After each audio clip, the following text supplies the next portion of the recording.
గత కొంతకాలంగా బీజేపీతో అంటిముట్టనట్టుగా ఉంటున్న తమిళనాడు బీజేపీ మాజీ చీఫ్ అన్నామలై కాషాయ పార్టీకి గుడ్ బై చెప్పబోతున్నారా? సొంత పార్టీ ఏర్పాటు చేసే యోచనలో ఉన్నారా? జంజీ నిరుద్యోగ యువతే లక్ష్యంగా కాక్రోచ్ తరహాలో ఉద్యమం తీసుకురావాలని భావిస్తున్నారా అంటే తమిళ పొలిటికల్ సర్కిల్స్ లో అవుననే సమాధానం వినిపిస్తోంది. దీనిపై 2 రోజుల్లో క్లారిటీ ఇస్తానంటూ మరింత ఉత్కంఠ పెంచేశారు అన్నామలై. తమిళ రాజకీయాల్లో డైనమిక్ లీడర్ గా గుర్తింపు తెచ్చుకున్న మాజీ ఐపీఎస్ అధికారి కె అన్నామలై సరికొత్త రూట్ ఎంచుకున్నారు. గత కొంతకాలంగా బీజేపీకి దూరంగా ఉంటున్న ఆయన సొంతంగా ప్రజాబలాన్ని నిరూపించుకునేందుకు సిద్ధమవుతున్నారు.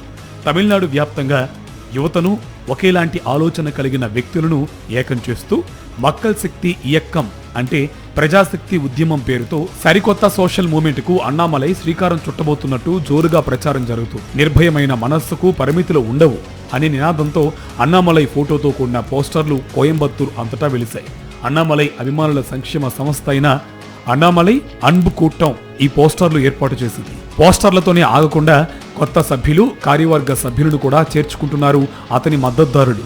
దీనిని అన్నామలై 2.0 అవతార్ అని ఆయన ఫ్యాన్స్ అభివర్ణిస్తున్నారు. తమిళనాడులో మరో కొత్త పార్టీ అవతరించబోతుందంటూ ఎక్స్ లో కాంగ్రెస్ ఎంపీ కార్తీ చిదంబరం చేసిన పోస్ట్ కూడా అన్నామలై కొత్త పార్టీ వార్తలకు మరింత బలం చేకూర్చింది. కొత్త పార్టీ ఏర్పాటు ప్రచారం వేళ అన్నామలై బీజేపీ జాతీయ అధ్యక్షుడు నితిన్ నబీన్ అపాయింట్మెంట్ కోరడం హాట్ టాపిక్ గా మారింది.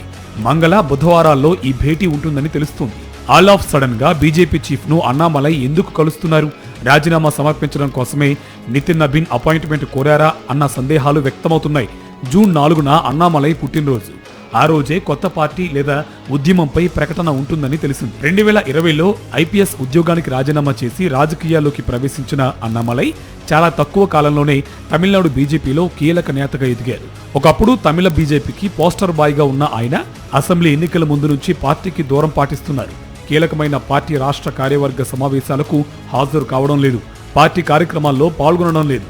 అన్నా డీఎంకేతో బీజేపీ పొత్తును వ్యతిరేకిస్తూ అసెంబ్లీ ఎన్నికల్లోనూ పోటీకి నిరాకరించారు.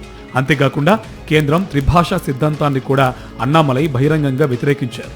ఉన్నపలంగా రాష్ట్ర అధ్యక్ష పదవి నుంచి తొలగించడం, అన్నా డీఎంకేతో పొత్తు, పార్టీలో సరైన గుర్తింపు దక్కడం లేదని అన్నామలై తీవ్ర అసంతృప్తితో ఉన్నట్టు టాక్. మొత్తం మీద కాషాయ చట్టం నుంచి బయటకు వచ్చి సీఎం విజయ్ తరహాలో రాజకీయంగా సొంతంగా ఎదిగేందుకు అన్నామలై వ్యూహాత్మకంగా అడుగులు వేస్తున్నట్టు రాజకీయ విశ్లేషకులు అంచనా వేస్తున్నారు.